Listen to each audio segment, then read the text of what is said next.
শাশুড়িকে মা না বললে কি গুনাহ হবে? স্বামীর হুকুম ছাড়া বাবার বাড়ি যাওয়া যাবে কিনা? টেপে অজু করলে নিচে বালতি থাকে, ফলে অজুর পানি বালতিতে পড়ে, সে পানি কি টয়লেটের কমোডে ঢালা যাবে? বিয়ের যে কোনো শর্ত না মেনে শুধু মজা করে কবুল বললেই কি বিয়ে হয়ে যাবে? গর্ভকালীন কোন আমল করলে নর্মাল ডেলিভারি হবে? আমার মেয়ের পেটে থাকা অবস্থায় মুখে একটি দাঁত উঠেছে, এটি কোনো ভালো লক্ষণ নাকি খারাপ লক্ষণ? আমি আমার মৃত পিতার নামে যাই সদকা করি তার সব কি আমিও? আবুল কালাম আপনি লিখেছেন, মহর পরিশোধের আগে স্ত্রী যদি মারা যায় তখন স্বামী কিভাবে মহর পরিশোধ করবে? তার পক্ষ থেকে দান সদকা করে দিবেন, কিন্তু উচিত হলো জীবদ্দশাতেই মহর পরিশোধ করা। লিখেছেন, কোন কোন পশুদের আকিকা করা যাবে, একের জন্য বকরি নির্ধারিত কিনা? নবী করিম সাল্লাল্লাহু আলাইহি ওয়াসাল্লাম থেকে যেহেতু ছাগল প্রমাণিত, ছাগলদের আকিকা করার বিষয়টি প্রমাণিত, এই জন্য সেটা দিয়ে করাটাই হলো সরাসরি সুন্নাহর উপরে আমল করা। তবে সেটার বিপরীতে যেগুলো দিয়ে কোরবানি জায়েজ আছে, এরকম কোন পশু দিয়ে করলেও আদায় হবে ইনশাআল্লাহ বিইذنিল্লাহ। জারিফা জান্নাত আপনি লিখেছেন, গোসলের পরে ভিজা চুল গামছা দিয়ে বেঁধে নামাজ আদায় করলে কি নামাজ হবে? আমি একজনের কাছে শুনেছি এরকম করে নামাজ হবে না, বিষয় কিছু বলে না, এরকম করে নামাজ হবে না এমন কোনো কথা নেই। আপনি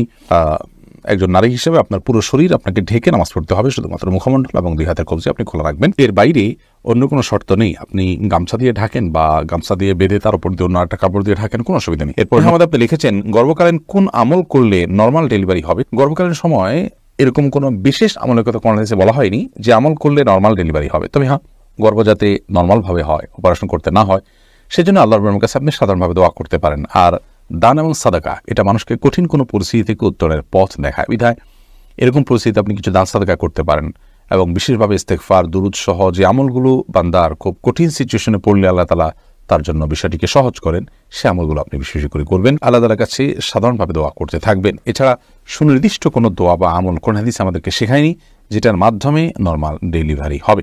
জানাতে আপনি লিখেছেন, স্বামীর হুকুম ছাড়া বাবার বাড়ি যাওয়া যাবে কিনা? আপনি যেহেতু স্বামীর সংসারে থাকেন, অতএব তার সুবিধা অসুবিধা, তার প্রয়োজন ইত্যাদি বিষয় থাকতে পারে, সেই কারণে তাকে আপনি বলে যাবেন। কিন্তু স্বামী আপনাকে আপনার বাবার বাড়ি যাওয়া থেকে বঞ্চিত করে রাখবেন, যেতে দিবেন না, আটকে রাখবেন এবং তার খেয়াল খুশি মতো সে আপনাকে আপনার বাবা মার সাথে সাক্ষাৎ করা থেকে বিরত রাখবেন, সে অধিকার কিন্তু তার নাই। সেটা যদি তিনি করেন তাহলে তিনি অন্যায় করছেন। তবে হ্যাঁ, অবশ্যই আপনি চেইন অফ কমান্ড, একটি ফ্যামিলির পারস্পরিক যে বোঝাপড়া, সেটা যেন ভালো তার জন্য আপনি বলে যাবেন। এবং এই বলে যাওয়ার মধ্যে ভদ্রতা, এই বলে যাওয়ার মধ্যে নিজেদের বোঝাপড়া যে আছে সেটির প্রমাণ হয়, বিধায় এটাকে দোষণীয় মনে করা যে আমি তাহলে কি বন্দী হয়ে গেলাম, এরকমটি মনে করার কোনো কারণ নেই। এরপরে কবির হোসেন আপনি লিখেছেন, শাশুড়িকে মা না বললে কি গুনাহ হবে যদি তিনি কষ্ট পান? শাশুড়িকে মা বললে তো গুনাহ হবে না, কারণ এটা তো আপনি জন্মদাতা গর্ভধারণকারিণী মা হিসাবে তাকে আপনি মা সম্বোধন করছেন, এটা সম্মানসূচকভাবে মা হিসাবে আপনি তাকে আখ্যায়িত করছেন।